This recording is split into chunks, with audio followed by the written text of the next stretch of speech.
Bismillahirrahmanirrahim. Assalamualaikum warahmatullahi wabarakatuh. Bertemu lagi kita dalam kelas Sains tahun 4. Pagi ini bersama dengan 4 Al-Farabi dan juga 4 Ibn Sina, sama dengan Cikgu Falah untuk kelas kita kali ketiga, ya. Minggu lepas kita tak dapat mengadakan kelas kerana bertemu dengan cuti Tahun Baru Cina.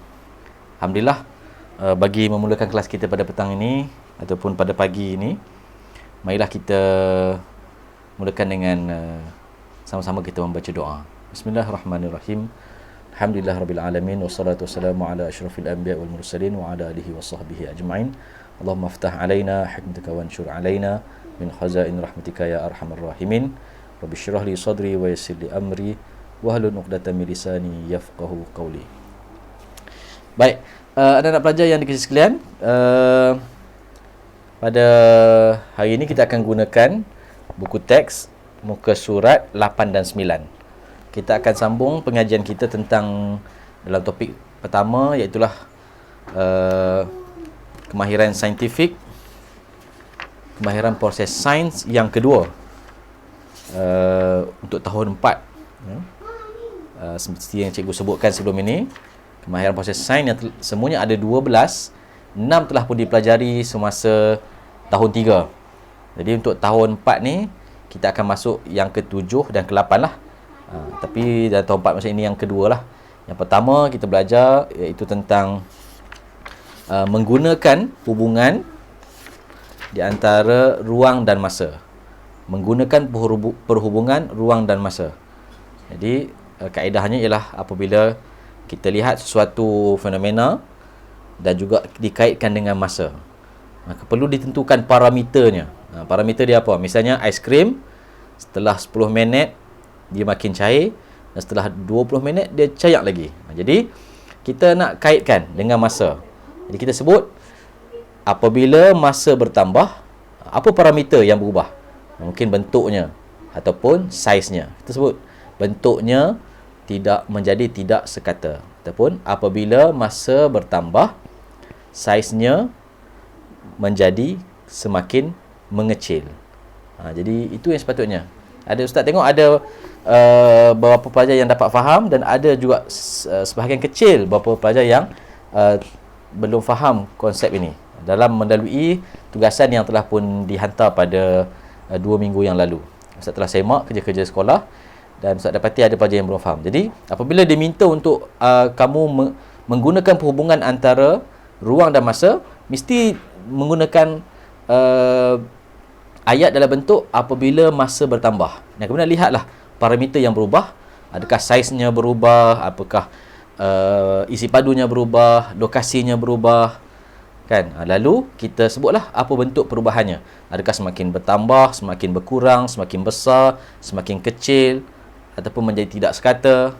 Itulah cara kita membuat hubungan ruang dan masa. Baik, untuk hari ini kita akan lihat satu lagi kemahiran proses sains, iaitulah mentafsir data.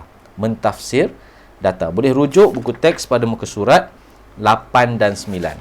8 dan 9. Tengok kat atas sekali tu, disebut tentang mentafsir data. Apa yang dimaksudkan dengan mentafsir data? Sebelum ini kita mungkin masih ingat, dalam kemahiran proses sains pada tahun 3 kita belajar apa yang disebut sebagai berkomunikasi. Apabila kita membuat pemerhatian, kita tengok pemerhatian, kita akan kumpulkan segala maklumat itu ataupun data itu, kita akan membuat dia dalam bentuk untuk kita nak tonjolkan ataupun nak tunjukkan keputusan pemerhatian kita tu. Kita akan buat dia dalam bentuk jadual, carta palang, carta pai, ataupun carta pengelasan. Ini contoh-contoh bagaimana kita berkomunikasi daripada pemerhatian kita. Apa yang kita nak belajar sekarang ialah bagaimana untuk kita mentafsirkan data yang telah pun kita kumpul itu. Jadi sebab itu disebut di sini, mentafsir data adalah kemahiran memberikan penerangan yang rasional tentang objek, peristiwa atau pola daripada data yang dikumpulkan. Jadi kita nak baca ataupun kita nak tafsir, nak terjemahkan maklumat-maklumat yang ada, sama ada dalam bentuk jadual, dalam bentuk carta pie, ataupun dalam bentuk carta palang, graf, ataupun carta pengelasan. Okey, kita tengok contoh dalam buku pada muka surat 8. Bahagian atas ni, kita tengok ada satu kajian yang dibuat. Bagaimana Faris dan rakan-rakannya membina 3 tempat makan burung. Jadi ada sediakan 3 tempat. A, satu tempat makan seperti bentuk rumah atau pondok kecil. B, tempat makan seperti botol yang digantung pada pokok. Dan C, tempat makan yang dibuat seolah daripada bekas telur yang digantung, tempat makan yang lebih terbuka. Jadi dibuat kajian untuk dilihat tempat makan manakah yang paling banyak didatangi oleh burung-burung. Jadi keputusannya seperti dalam tu direkodkan dalam bentuk jadual ini. Tempat makan burung A, B dan C. Kemudian pada ruang berikutnya disebutkan bilangan burung, direkodkan bilangan burung. Pada hari pertama, tempat makan burung A, 4 ekor burung datang. Pada hari pertama, tempat makan burung B, sebanyak 2 ekor burung datang. Dan tempat makan C, sebanyak 3 ekor burung datang. Kemudian begitulah, pada hari kedua, ada direkodkan. Tempat A, 8 ekor. Tempat makan B, 4 ekor. Tempat makan C, 6 ekor. Dan seterusnya kamu dapat lihat. Jadi, disebut kat situ, ujian ini ataupun kajian ini dibuat selama, pemerhatian ini dibuat selama 5 hari. Dan kemudian dijumlahkan bilangan burung yang datang untuk kelima-lima hari bagi setiap tempat makan A, B dan C. Jadi ini maklumat ataupun data yang diberikan kepada kita. Jadi sekarang ialah bagaimana kita nak mentafsir data itu. Jadi ialah sebenarnya kemahiran ini adalah kemahiran untuk kita membaca. Kita nak baca jadual, nak tengok adakah kita faham jadual itu, ataukah kita faham carta itu, ataupun maklumat-maklumat yang dibekalkan kepada kita hasil daripada pemerhatian yang telah pun dibuat. Okey, kita tengok kat situ macam mana dia sebut pentafsiran data yang dibuat oleh Faris dan juga kawan-kawannya. Maka penerangan yang dibuat ini disebut sebagai mentafsir data. Misalnya orang yang pertama dia menyebut tempat makan A paling banyak didatangi burung. Kerana kalau kita lihat balik pada jadual itu, jumlah bilangan burung untuk kelima-lima hari bagi tempat makan burung A adalah sebanyak 33 ekor. Manakala B 20 ekor sahaja dan C 26 ekor sahaja. Jadi kita dapat tahu daripada jadual ini bahawa tempat makan yang paling banyak didatangi burung adalah tempat makan A. Ini cara kita tafsir data. Ataupun ditanya, tempat makan manakah yang paling sedikit didatangi oleh burung dalam tempoh 5 hari tersebut? Maka kita mesti tafsirkan data ini, kita lihat, rupanya tempat makan B lah, kerana hanya 20 ekor burung sahaja. Itulah yang dapat kita buat penerangan. Maka ini disebut kita mentafsir data. Kalau kamu boleh baca macam itu, maksudnya kamu mampu untuk mentafsir data. Seorang saintis ataupun seorang yang mempelajari sains mesti boleh mentafsirkan data. Baik. Itu disebutkan tadi tempat makan B paling sedikit didatangi burung. Dan kemudian dia juga, daripada maklumat ini juga kita tahu bahawa bilangan burung yang datang direkodkan selama 5 hari. Artinya kajian ini, data ini adalah dapatan kajian yang dibuat selama 5 hari. Melalui kotak-kotak yang dibuat, ada 5 kotak. Kita tahulah bahawa 5 hari kajian ini dibuat. Ini contoh mentafsir data. Okey, kita tengok semula. Okey, apa lagi yang kita boleh, jika ditanya, pada hari keberapakah bilangan burung yang datang paling banyak? Pada hari keberapakah bilangan burung yang datang makan paling banyak? Bagi jumlah burung yang datang paling banyak bagi ketiga-tiga tempat. Maka kita campurkan. Hari pertama, tempat makan A 4 ekor, tempat makan B 2 ekor, tempat makan C 3 ekor. Jadi pada hari pertama sebanyak 9 ekor burung datang. Pada hari kedua, di tempat makan A 8 ekor burung, Tempat makan B 4 ekor burung, tempat makan C 6 ekor burung. Jadi jumlahnya 8 campur 4 12. 12 campur 6 18. Pada hari ketiga sebanyak 7 5 8 20 ekor. Pada hari keempat 9 5 7 jumlahnya adalah 21. Dan pada hari kelima 5 campur 4 campur 2 adalah 11 ekor. Jadi kita boleh tafsirkan data ini bahawa pada hari keempat adalah hari di mana bilangan burung yang datang makan di ketiga-tiga tempat paling banyak, iaitulah sebanyak 21 ekor. Jadi kalau Ustaz tanya, pada hari keberapakah ya, burung paling banyak makan di tempat makan burung C? Tempat makan burung C, pada hari keberapakah paling banyak bilangan burung datang dan makan di situ? Jadi kita tengok C, hari berapa yang paling banyak? Hari pertama 3, hari kedua 6, hari ketiga 8, hari keempat 7, hari kelima 2 ekor sahaja. Maka kita tahu bahawa pada hari ketiga adalah hari di mana bilangan burung datang paling banyak di tempat makan C, iaitulah sebanyak 8 ekor. Inilah bentuk penafsiran data yang boleh kita buat. Ini contoh yang lain pada muka surat 9 dalam buku teks bahagian atas. Ini kita lihat kalau tadi jadual, ini dalam bentuk carta pie. Carta pie maksudnya kalau siapa pernah makan pie, pie ni macam pizza lah, dia bulat. Jadi ditunjukkan data itu melalui pecahan-pecahan yang dibuat daripada satu bulatan. Kita lihat kat situ, yang berwarna biru adalah carta pie ini menunjukkan cara murid datang ke sekolah. Biru mewakili pelajar yang berjalan kaki, jumlah pelajar berjalan kaki. Merah mewakili pelajar yang menaiki basikal. Hijau mewakili pelajar yang datang ke sekolah dengan menaiki bas. Dan ungu adalah mewakili bilangan pelajar yang datang dengan menaiki kereta. Jadi apa yang kita boleh buat? Salah satu tafsiran data yang boleh dibuat seperti yang ditulis dalam buku teks itu adalah bilangan murid yang menaiki basikal sama dengan bilangan murid yang datang dengan berjalan kaki. Nampak? Kotak ataupun pecahan biru dan merah itu sama. Jadi kita boleh kata bahawa bilangan murid yang datang dengan naik basikal dan juga yang datang dengan berjalan kaki sama banyak, sama bilangannya. Okey. Soalan kat situ. Pelajar perempuan itu bertanya, apakah cara utama murid datang ke sekolah?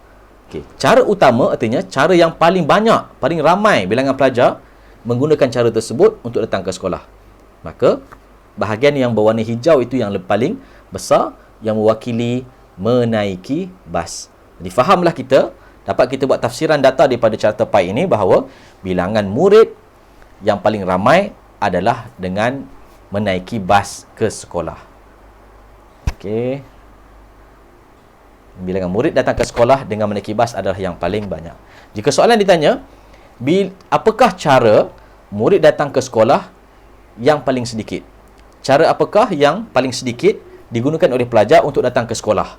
Maka kita lihat pecahan yang paling kecil, yang berwarna ungu, iaitulah menaiki kereta. Maka kita dapat buat tafsiran data daripada carta pie ini bahawa bilangan murid yang datang dengan menaiki kereta adalah yang paling sedikit. Jadi, boleh faham? Okey, kita lihat contoh berikutnya. Iaitulah pada ruangan bawah. Ini carta palang. Ini adalah data dalam bentuk carta palang. Ataupun graf lah. Dalam bentuk carta palang. Maaf, ini adalah carta palang. Okey. Menunjukkan jarak, carta ini menunjukkan jarak yang dilalui oleh kereta mainan. Oh, kalau ada kereta mainan. Kakak, ada kereta mainan tak? Ada kereta mainan. Kita tengok kereta mainan. Kereta mainan ni, maksudnya, mungkin kajian ini dibuat dengan melepaskan sebuah kereta mainan satu demi satu. Jadi, dia lepaskan, mungkin dia ada satu gelongsor, dia lepas dan dibiarkan kereta pertama, kemudian dia berhenti, diukur jarak yang dia lalui. Kemudian kereta berikutnya pula dia letak, dilepas. Kereta ni tadi yang pertama kereta A. Yang dalam graf carta palang ini, diwakili oleh warna hijau. Kemudian yang berwarna biru, B, dilepaskan kereta itu. Okey. Jadi bayangkan ada satu gelonsor. Okey, dilepaskan kereta. Cantik kereta ni kan? Okey, dilepaskan dan dilihat berapa jarak yang dia lalui. Kemudian kereta berikutnya pula. Okey, dilepaskan dan diukur berapakah jarak yang dilalui oleh kereta-kereta yang berbeza. Jadi ada daripada carta palang ini kita ketahui berapa banyak kereta yang dikaji. Kita ada A, B, C, D dan E. Ya, ada 5 buah kereta yang diuji. Ada 5 buah kereta. Ni 2 saja. Semuanya ada 5 buah kereta yang diuji. Okey. Dan tafsiran data yang boleh dibuat dekat situ, jarak yang dilalui oleh kereta mainan A adalah yang paling jauh. Kerana tengok tu dia paling tinggi jarak yang dilalui. Kalau soalan tanya, apakah kereta manakah yang melalui jalan yang jarak yang dilalui paling pendek? Maka kita tahu yang paling rendah adalah E yang berwarna biru. Biru yang di hujung tu. Maka E adalah kereta mainan yang melalui jarak yang paling dekat ataupun paling pendek. Baik.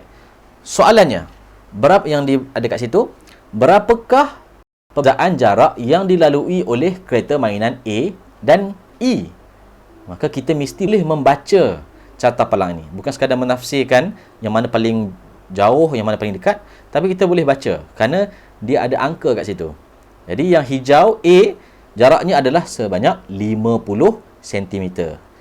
Yang paling pendek adalah E tu sebanyak 10.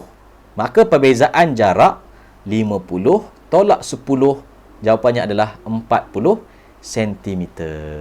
Okey. Itu salah satu tafsiran yang boleh dibuat. Kalau ditanyakan berapakah jarak yang dilalui oleh kereta mainan C? Jadi C yang berwarna ungu di tengah-tengah tu, maka kita boleh baca daripada carta palang ini, jarak yang dilalui adalah 40 cm. Ini antara kaedah-kaedah kita membaca data atau kita mentafsirkan data. Ini dalam bentuk carta palang. Dan terakhir, dalam bentuk carta pengelasan. Seperti dalam buku teks, iaitulah dia menunjukkan, carta ini menunjukkan bagaimana cara haiwan membiak. Ya, haiwan membiak.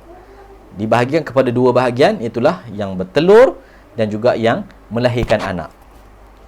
Disebutkanlah contoh-contohnya yang dimasukkan dalam kategori itu adalah bertelur, buaya, ikan, ayam. Yang melahirkan anak, gajah, kucing, serigala. Ini disebut sebagai carta pengelasan. Baik, kalau kita belajar kemahiran sains juga disebut mengelas. Yang pertama memerhati, yang kedua adalah mengelas. Bagaimana kita mengelas? Kita lihat ciri yang sama dan kita lihat ciri yang membezakan objek ataupun peristiwa ataupun sesuatu itu. Okey, jadi ini pengelasan. Jadi antara tafsiran data yang boleh dibuat adalah bahawa buaya, ikan dan ayam itu bertelur, manakala gajah, kucing dan serigala melahirkan anak. Sini dibahagikan kepada 2 saja. Kita boleh sebut, kita nak tafsir bahawa maksudnya yang bertelur ada 3 dan yang melahirkan anak juga ada 3. Berdasarkan carta ini. Jadi kalau soalan tanya, berapakah cara haiwan membiak? Berdasarkan carta pengelasan ini, ada 2 cara. Yang pertama bertelur, yang ketiga melahirkan anak. Jadi tajuk ni sebenarnya agak ringan saja, agak mudah saja. Kerana ia lebih kepada kemahiran kita untuk membaca maklumat data. Jadi disebutkan kemahiran memberikan penerangan yang rasional, yang logik, berdasar tentang objek, peristiwa atau pola daripada data yang dikumpulkan. Jadi berdasarkan data yang ada, sama ada data itu datang dalam bentuk carta pengelasan, data dalam bentuk carta pie, data dalam bentuk carta palang, ataupun data dalam bentuk jadual. Kita cuba memberi penjelasan dengan memahami bagaimana cara kita membaca maklumat-maklumat itu, data-data dalam data-data yang disampaikan kepada kita itu. Jadi inilah disebut sebagai kemahiran mentafsir data. Baik. Okey, ada satu contoh kat sini. Sekumpulan pelajar membuat penyiasatan untuk mengkaji tentang masa yang diambil oleh 3 buah kereta mainan untuk sampai ke garisan penamat pada jarak 5 meter. Jadi ada satu jarak, kan, dia tak jarak mula sampai akhir. Mungkin kereta ni dia boleh tarik, kan. Tarik, kemudian dia lepas. Tarik, dia lepas, kan. Tarik, dia lepas, mula masa dia lepas, sampailah jarak 5 meter, dia ambil masa. Okey, berapa masa daripada titik awal sampailah jarak 5 meter, berapa masa yang diambil untuk dia sampai ke garisan penamat. Jadi dia ukur masa. Maka ukur masa kita gunakan saat lah. Okey. Kereta mainan A, kereta mainan B dan kereta mainan C. Keputusannya seperti jadual 1. Kereta mainan A mengambil masa untuk sampai ke garisan penamat, iaitu jaraknya adalah 5 meter sebanyak ataupun dalam tempoh 9 saat. Kereta mainan B mengambil masa sebanyak 5 saat. Kereta mainan C sebanyak 15 saat. Okey, apa tafsiran data yang boleh kita buat daripada jadual ini?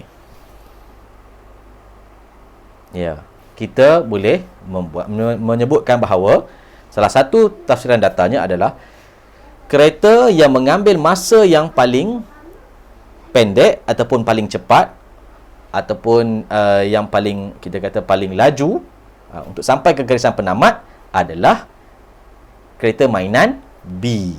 Masa yang diambil hanyalah 5 saat. Manakala kereta yang mengambil masa paling panjang untuk sampai ke garisan penamat adalah kereta mainan C, kerana masa yang diambil adalah sebanyak 15 saat. Kita juga boleh melihat perbezaan.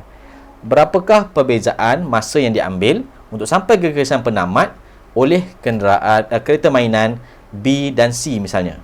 Jadi B 5 saat, C 15 saat. Beza masa yang diambil oleh kedua-dua kenderaan ini adalah 15 tolak 5, 10. Jadi ini adalah contoh-contoh tafsiran data yang boleh kita buat daripada data-data yang ada di hadapan kita. Jadi inilah kemahiran yang kita nak belajar hari ini, iaitulah kemahiran kita memberikan penerangan yang rasional tentang objek, peristiwa atau pola berdasarkan data yang telah dikumpulkan.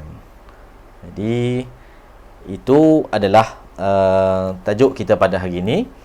Dan untuk tugasan, pada minggu ini tidak ada tugasan, kerana tajuk ini akan dibincangkan dengan tajuk yang berikutnya pada minggu hadapan, iaitulah mendefinisi secara operasi. Kita akan bincang bersama dengan tajuk atau kemahiran prosesan yang berikutnya. Yang ketiga iaitulah mendefinisi secara operasi. Kita gabungkan ini, nanti kita akan buat latihan dalam buku latihan. Okey, kerana ini akan dibuat bersamalah. Soalan yang akan menggunakan kedua-dua kemahiran ini dalam buku latihan. Jadi untuk minggu ini tidak ada latihan. Nak pelajar boleh baca pada muka surat 10 dan 11 untuk memahami bagaimana mendefinisi secara operasi yang akan Ustaz terangkan sambungannya pada minggu hadapan, insya-Allah. Jadi sekadar itu saja untuk kelas untuk hari ini. Kita jumpa lagi minggu hadapan. Sebarang soalan yang tak ada fahami, bolehlah bertanya kepada Ustaz. Sekian. Kita tangguh dengan tasbih kafarah dan suratul Asr. Subhanakallahumma wa bihamdika asyhadu an la ilaha illa anta astaghfiruka wa atubu ilaik. Bismillahirrahmanirrahim. Wal 'asr innal insana lafi khusr illa alladhina amanu wa 'amilus solihat wa tawassaw bil haqq wa tawassaw bis sabr. Assalamualaikum warahmatullahi wabarakatuh.